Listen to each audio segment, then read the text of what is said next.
19세기 말 황해도 안악이라는 지역에 김익두라는 사람이 살았습니다. 이 사람은 10대 때 과거에 응시했지만 실패했고 이후 상업에 뛰어들었지만 그마저도 실패했습니다. 그때부터 방탕한 삶을 살면서 인근 마을에 흉악한 깡패로 악명이 높아지고 있었습니다. 이를테면 술 먹고 술값을 내라고 하면 술상을 확 엎어버리고, 그리고 길 가던 행인들을 묻지마 폭행을 일삼으면서 그리고 돈을 갈취했습니다. 마을 사람들은 오죽하면은 이 사진에 있는 이 사람을 길 가다가 제발 이 김익두만은 만나지 않게 해달라고 성황당에 빌 정도였습니다. 그러던 어느 날 마을에 바로 이 김익두가 죽었다는 부고장이 날라왔습니다. 사람들은 안타까워하기보다 이제 내심 이제 그의 괴롭힘에서 이제 해방되었다는 어떤 그 안도감, 그런 마음과 오히려 그 기쁨을 안고 그의 장례식장에 참석했습니다. 그런데 이게 웬일입니까? 그가 장례식장에서 버젓이 살아서 이렇게 서 있는 것이 아닙니까? 갑자기 공포의 분위기가 된 장례식장에서 김익두가 말했습니다. 과거의 김익두는 죽었습니다. 알고 보니 김익두는 20대 중반에 이 미국의 스왈렌 선교사님으로부터 영생이라는 설교를 듣고 예수님을 믿게 된 것이었습니다. 그때부터 김익두는 과거의 자신을 죽었다고 고백하면서 악명 높은 깡패에서 한국을 빛낸 복음 전도자가 되었습니다. 그는 1950년 예배당에 침입한 공산군에게 피살될 때까지 776회의 집회를 인도했고 2만 8천여 편의 말씀을 전하면서 수많은 사람을 구원시키고 그리고 1만 명 정도의 환자를 고쳤습니다. 그가 일으킨 기적은 1922년 5월 9일자 동아일보 신문 사설에 실릴 만큼 엄청난 우리나라의 이슈가 되었을 정도였습니다. 그는 예수님을 믿었을 때 내가 이제 살게 되었다는 탄성보다 오히려 내가 이제 죽었다라는 다소 역설적인 고백을 마을 사람들에게 남겼습니다. 그러고 보니 예수님을 믿고 새로운 삶을 사는 분들을 보면 김익두와 같이 자신이 죽어야 할 부분이 있음을 고백했습니다. 아니, 죽었다고도 그렇게 고백했습니다. 미국의 침례교회 목회자이면서 흑인 해방 운동가였던 마틴 루터 킹 목사는 이런 말을 했습니다. 무언가를 위해 죽지 않으려는 사람은 살 준비가 되지 않은 것이다. 성경의 13권을 저술한 사도 바울도 갈라디아서 2장 20절에서 고백하기를 내가 그리스도와 함께 십자가에 못 박혔다고 고백했습니다. 예수님이 죽으실 때 자기도 죽었다는 말입니다. 요한복음 12장 24절을 보면 예수님도 살아계실 때 제자들에게 말씀하시기를 한 알의 밀이 땅에 떨어져 죽어야 많은 열매를 맺는다고 말씀하셨습니다. 더군다나 오늘 여러분과 나눌 말씀에도 자기 목숨을 잃어야 한다, 즉 죽어야 한다는 말씀을 또 하고 있습니다. 그리고 꼭 신앙이 아니더라도 뭔가를 역동적으로 변화시키는 현장을 보면 누군가의 희생이 있음을 우리는 알 수가 있습니다. 아니, 다시 살라고 교회를 나오는 우리들한테 하나님은 뭘 자꾸 죽으라고 말씀하시고 또 믿음의 선배들은 뭘 자꾸 죽는다고 그렇게 그런 어록들을 남기면서 말씀하고 있을까요? 왜 그렇게 생을 마감했을까요? 오늘은 죽는다는 것이 무엇을 의미하는지 나누는 시간을 좀 갖도록 하겠습니다.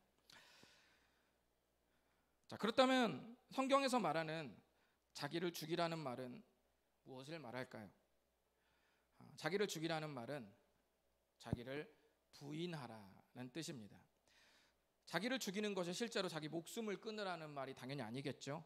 자기를 죽이라는 말 뭔가요? 자기를 부인하라, 이 뜻입니다. 우리가 다 같이 오늘 말씀 마태복음 16장 24절을 읽어보겠습니다. 시작.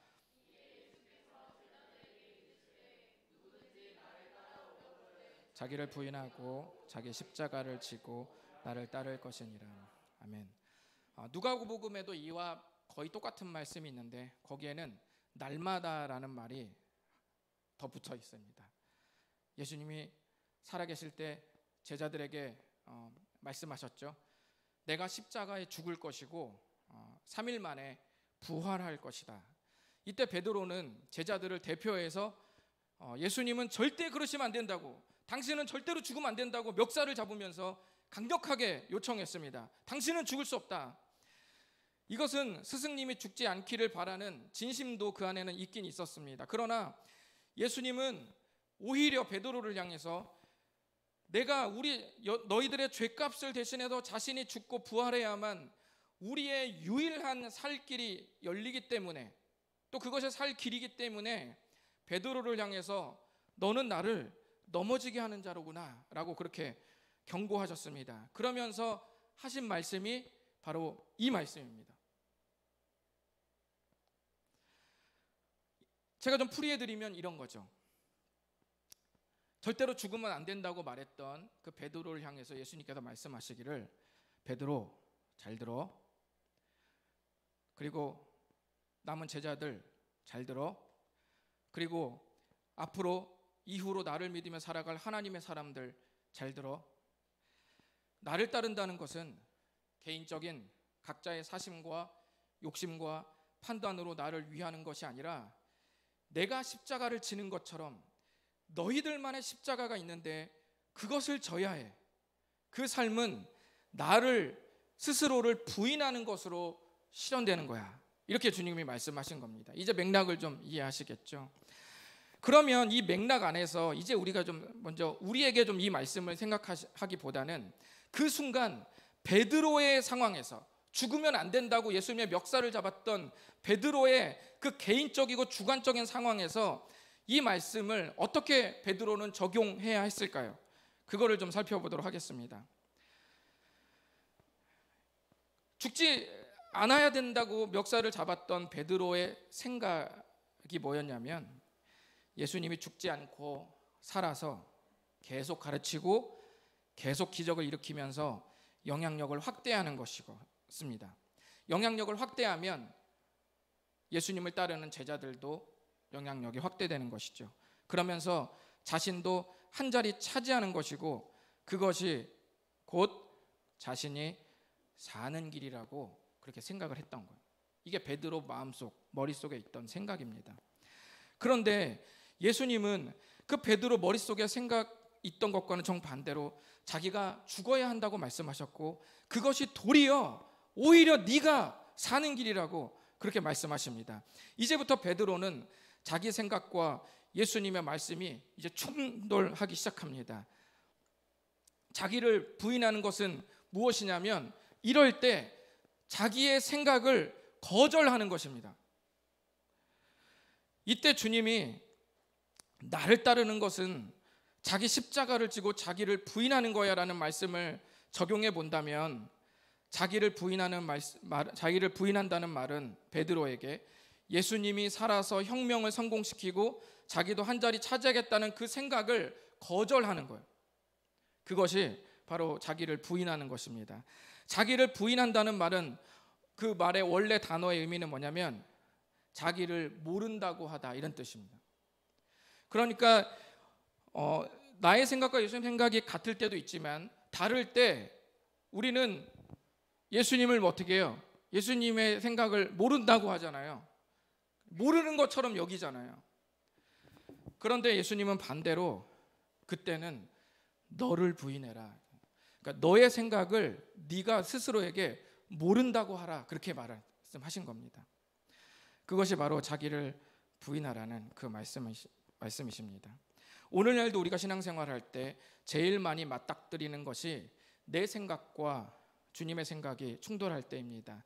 그때가 제일 믿기 싫을 때고, 그때가 제일 짜증날 때고, 그때가 제일 반항하고 싶을 때고, 그때가 제일 주님이 원망스러울 때입니다. 그래서 100마리의 양 중에 그 한 마리가 길을 잃지 않았겠습니까? 그 한 마리는 길을 잃기 위해서 떨어져 나간 게 아닙니다. 자기 생각에 자유롭고 싶어서 나간 겁니다. 둘째 아들이 아버지의 유산을 상속받아서 해외로 나가서 허랑방탕할 때, 누가 보면 이야기 아시죠? 돌아온 탕자 이야기. 아버지 유산 받아 해외로 나가서 허랑방탕할 때 전부 탕진하고 돼지들이 먹는 나무 열매도 먹을 것이 없어서 굶주리는 삶을 그 둘째 아들이 목표로 한 것은 아니었습니다. 자기 생각에 아버지를 떠나는 것이 더 좋겠다고 그렇게 생각을 한 겁니다. 자기 생각에 아버지를 떠나는 게 더 좋겠다고 한 것, 자기 생각에 99마리 양무리를 떠나서 내가 뭔가 새로운 길을 개척하는 것이 더 좋겠다고 생각하는 것, 이런 것들이 자기 생각이었고, 그 마음, 자기 생각의 목표는 굶주리거나 늑대에 잡아먹히거나 허랑방탕하려고 했던 것이 원래 자기 생각은 아니었던 것이죠. 자기 생각에 그게 더 좋겠다고 생각한 겁니다. 우리가 주님의 생각과 다른 것은 일부러 반항하려는 것이 아니라 그것이 더 나에게 좋을 것이라는 판단에서 하는 것입니다. 주님의 생각과 나의 생각이 충돌할 때 언제나 이때가 우리에게는 가장, 그리스도인에게는 괴로울 때입니다. 그러나 우리는 말씀을 통해서 내 생각과 주님의 생각이 다르고 내가 설계한 길과 주님이 설계하신 길이 다를 수 있음을 우리는 발견하게 됩니다. 예레미야 29장 11절 읽어보겠습니다. 시작. 너희를 향한 나의 생각을 내가 아나니 평안이요 재앙이 아니라 너희에게 미래와 희망을 주는 것이니라. 아멘.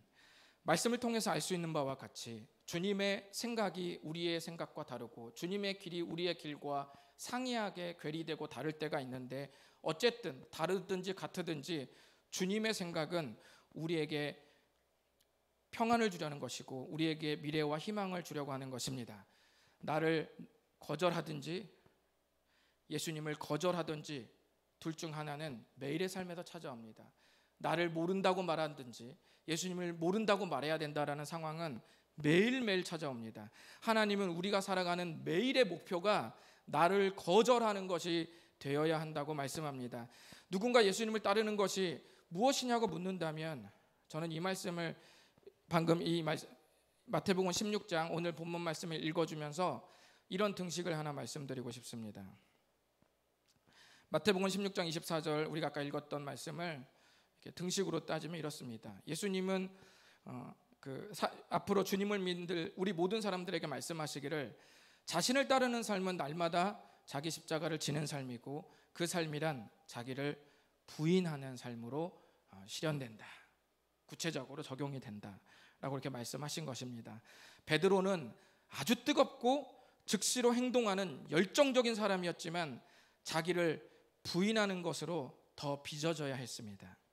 시간이 흐르자 예수님은 실제로 자기가 말한 것처럼 당대 변질된 종교 지도자들이 정치 세력과 결탁해서 예수님을 붙잡고 말았습니다.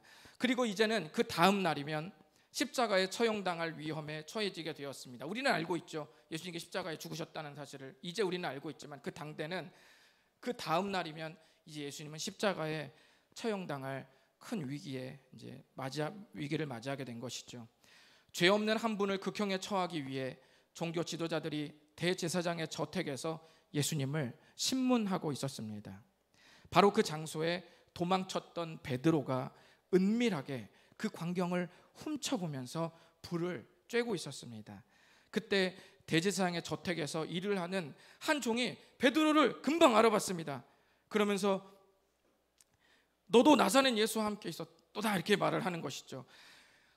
소스라치게 놀란 베드로는 재빨리 예수님을 부인하면서 네가 무슨 말을 하는 거지 난 모르겠다라고 금방 베드로가 이렇게 말을 한 거예요.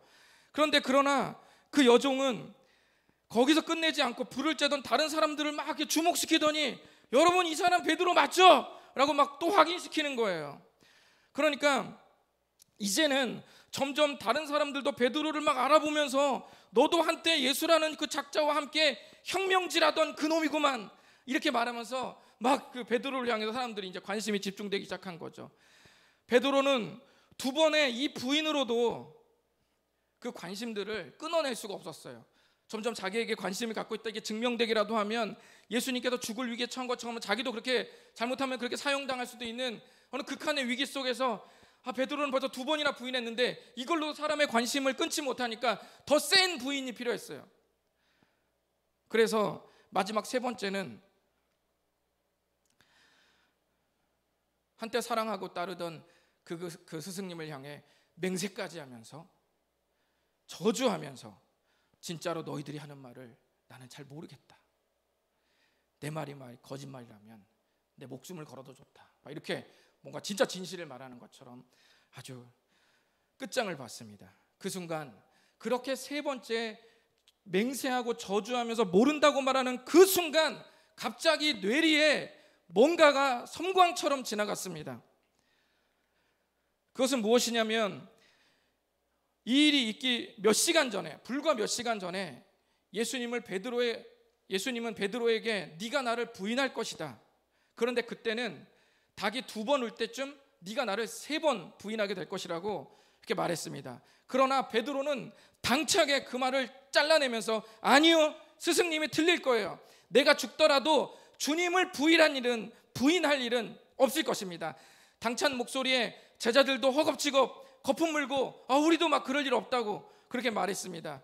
그런 베드로가 한 종과 바로 몇 시간 후가 지나서 이 한 종과 대화하면서 예수님을 부인하다가 세 번째 부인하자 이 망치를 얻어맞은 것처럼 잊혀졌던 몇 시간 전에 예수님과의 대화의 기억이 떠올랐던 겁니다. 그리고 정확하게 닭이 2번 울었습니다. 베드로는 자기가 호기롭게 말했던 말이 완전히 무너져 버렸을 때, 당신을 부인할 일이 없다고 말했던 그 말이 호기롭게 말했던 말이 무너졌을 때 기억 속에 생생하게 맴돌기 시작한 예수님의 말씀을 생각하면서 흐느껴 울었습니다. 세계적인 문법학자는 이 의미를 베드로가 몸을 바닥에 던졌다고 그렇게 해석했습니다. 베드로는 자신의 온몸에 힘이 풀리면서 바닥에 자기를 내동댕이 스스로 치면서 막 눈물이 솟구치면서 예수님의 그 생생한 기억을 떠올리고 눈물을 막 흘렸던 겁니다. 예수님이 맞고 자기가 틀렸던 거예요. 베드로는 살기 위해 예수님을 부인했고 예수님은 베드로를 살리기 위해 자기를 부인했습니다. 여기서 베드로가 부인했다고 말한 이 단어가 오늘 말씀에서 예수님께서 자기를 부인하고 자기 십자가를 지고 나를 따르라고 말했던 바로 그 자기를 부인하라는 그 단어와 같은 것입니다. 매일 우리는 이 순간을 마주합니다. 자기의 생각과 주님의 생각이 충돌하는 순간 말입니다. 오늘날도 동일합니다. 예수님은 우리를 살리기 위해 모든 사람의 죄를 지고 자기의 십자가를 지셨습니다. 자기를 부인하는 삶이 무엇인지 우리는 조금 추상적일 수 있어요. 그러나 당대 사람들은 예수님께서 실제로 십자가를 지고 이스라엘 골고다 언덕을 걸으시는 처참한 광경을 그 마을 사람들이 생생하게 눈으로 봤기 때문에 자기를 부인하라는 그 말을 더 비장하게 느낄 수 있었습니다. 왜냐하면 자기를 부인하라는 말을 어떻게 비유했냐면 자기 십자가를 지고 부인하라 이렇게 말했으니까 그 십자가의 장면이 너무 분명한 거예요. 생생한 겁니다. 그러니까 나를 부인하라는 게 어느 정도의 비장한 말씀이신지 그 당대 사람들은 너무나 분명하게 와닿을 수 있었던 것이죠. 우리를 살리기 위해 자기를 부인하고 십자가를 지셨던 예수님은 이제는 우리들에게 다시 말씀합니다. 너희도 자기를 부인하고 자기 십자가를 지고 나를 따르라. 자기를 부인하는 것이 당장은 내가 죽게 되는 것 같지만 그것이 곧 사는 길임을 기억해 주시기를 바랍니다. 그래서 흑인 해방운동가 마틴 루터 킹 목사님도 그리고 김익두 목사님도 그리고 사도 바울도 그리고 예수님도 삶에서 자기가 죽어야 함을 강조했던 것입니다. 앞으로 예배를 통해서 기초 양육 과정을 통해서 개인 묵상과 기도를 통해서 그리고 성경 공부를 통해서 나를 부인하면서 나를 살리는 역설적인 삶을 배워 나가셨으면 좋겠습니다. 2013년에 영국의 한 야생 동물 공원에서 젊은 사육사가 호랑이에 물려 죽는 사고가 일어났던 적이 있습니다. 호랑이의 그 야성이 죽은 듯 보였지만 사실은 감추어져 있었던 것입니다. 혹시 이 모습이 우리의 모습은 아닌지 모르겠습니다. 아니 현재까지 이 모습은 아직 나오진 않았지만 언제라도 나를 건드린다면 주님이고 나발이고 간에 다 뒤집어 엎을 진짜 나를 숨기고 있지는 않은지 모르겠습니다. 호랑이가 말 잘 듣고 잘 따랐던 이유는 때맞춰 먹이를 잘 주었기 때문이고 반복된 사육사의 훈련이 있었기 때문이었을 것입니다. 주님이 때맞춰 내 인생에 먹을 것, 마실 것, 입을 것을 준다면 그분을 따를 것이고, 심지어 주님이 하라고 하는 일도 어느 정도 따라주겠지만 진짜 나의 심기를 건드린다면 주님도 남아나지는 않을 것이라는 야성이 우리 안에 아직도 숨어 있지는 않은지 스스로의 마음을 살펴봤으면 좋겠습니다. 그렇다면 만약 그런 야성이 조금이라도 남아있다면 지금부터라도 말씀으로 주님을 배우고 주님을 의지하고 다양한 경험을 하면서 그 죄의 야성을 죽였으면 좋겠습니다. 바울이 갈라디아서를 마무리하면서 이렇게 말합니다. 이후로는 누구든지 나를 괴롭게 하지 말라. 내가 내 몸에 예수의 흔적을 지니고 있노라. 여기서 흔적이라는 말은 당대 노예의 몸에 새겨진 문신을 일컫는 말입니다. 바울에게 예수님의 흔적이란 무엇일까요?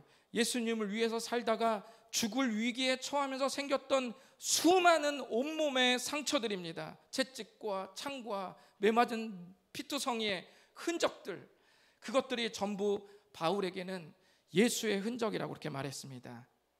그러면 이제는 핍박이 사라지고 죽음의 위기가 사라지고 기독교를 믿어도 교회를 다녀도 아무도 그 누구도 우리에게 목숨을 위협할 정도의 핍박을 하지 않는 오늘날 우리 인생 역사에서 예수님의 흔적이란 무엇일까요? 그것은 바로 주님을 위해 자기를 부인하려고 몸부림쳤던 수많은 시간이며 수많은 사람이며 수많은 지난 날입니다. 이것이 우리들의 예수의 흔적입니다. 우리의 인간 역사에서 가장 많이 말해야 할 사건 중 하나는 나를 부인하려고 몸부림쳤던 이야기여야 하지 않을까요? 우리 교회 이름은 다시 사는 교회입니다. 다시 산다는 말은 그 전에 죽어야 한다는 말이 숨겨져 있는 이름입니다. 즉 자기를 부인하는 사람만이, 자기를 죽여본 사람만이 다시 살 수 있다는 말입니다. 죽기를 바라지 않는다면 다시 살게 되었다는 고백도 우리는 하기 어려울 것입니다. 기독교의 신앙의 본질은 예수님께서 우리의 죄를 위해 십자가에 못 박히실 때 예수님을 모르고 살았던 지난날에 내가 죽었음을 고백하는 것입니다. 주님이 나의 구원의 주님이고 주님이 나의 왕이라고 내가 부를 수 없었던 지난날의 모든 것을 통틀은 내가 죽었음을 선언하고 고백하는 것입니다. 그리고 예수님을 믿고 새롭게 된 나로 또다시 태어났음을 고백하는 것입니다. 그래서 침례를 받을 때 물속으로 들어가는 것입니다. 물속으로 들어가는 것은 예수님을 모르고 살았던 이전의 모든 총체적인 나의 전 존재의 나가 물속으로 완전히 수장되는 것입니다.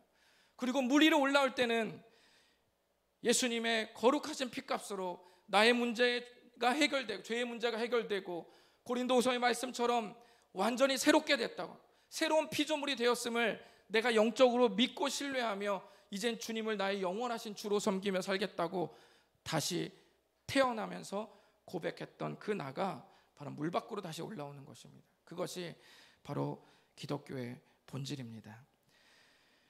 이 고백이 온전하도록 현재를 사는 동안 우리는 또다시 되살아나려는 나 중심의 평가, 나 중심의 결정, 나 중심의 욕심에 그 나를 부인하며 사는 삶이 진정한 그리스도인의 삶이라고 할 수 있겠습니다. 이 삶을 기념하며 이 삶을 기념하는 의식이 바로 주의 만찬입니다. 성찬식입니다. 우리 이 시간 기도하겠습니다. 이 시간 말씀을 마치는 기도이면서 동시에 성찬을 시작하는 기도를 주님께 잠깐 제가 드리겠습니다. 주님 감사합니다. 우리의 죄를 대신해서 죽으신 그 예수님을 영원히 찬양합니다. 내가 가장 화려했을 때, 내가 가장 주목받을 때, 내가 가장 찬란할 때 나를 위해 죽으신 것이 아니라 내가 처참하게 죄의 오물덩어리에 뒤집어 써서 그 누구도 보지 않을, 그 누구도 거들떠보지 않을 바로 그 순간에 나를 위해서 죽으신 그 주님께 영원히 감사를 드리며 주님을 찬양합니다. 그럼에도 불구하고 이제 그 주님을 감사하고 사랑하는 마음으로 신앙생활을 함에도 불구하고 끊임없이 주님의 생각과 충돌할 때마다 나를 부인하는 것이 아니라 주님을 부인하고 주님을 모른다고 말하며 주님의 생각을 거절하고 있는 우리들의 때때로 일어나는 여러 실수와 시행착오와 악랄함들을 보게 됩니다.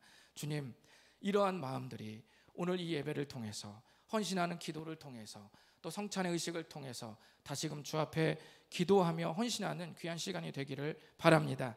그런 하나님의 사람이 되게 도와주시고 그런 다사교 가족들이 될 수 있도록 도와주시옵소서. 감사합니다. 예수님의 이름으로 기도드렸습니다. 아멘.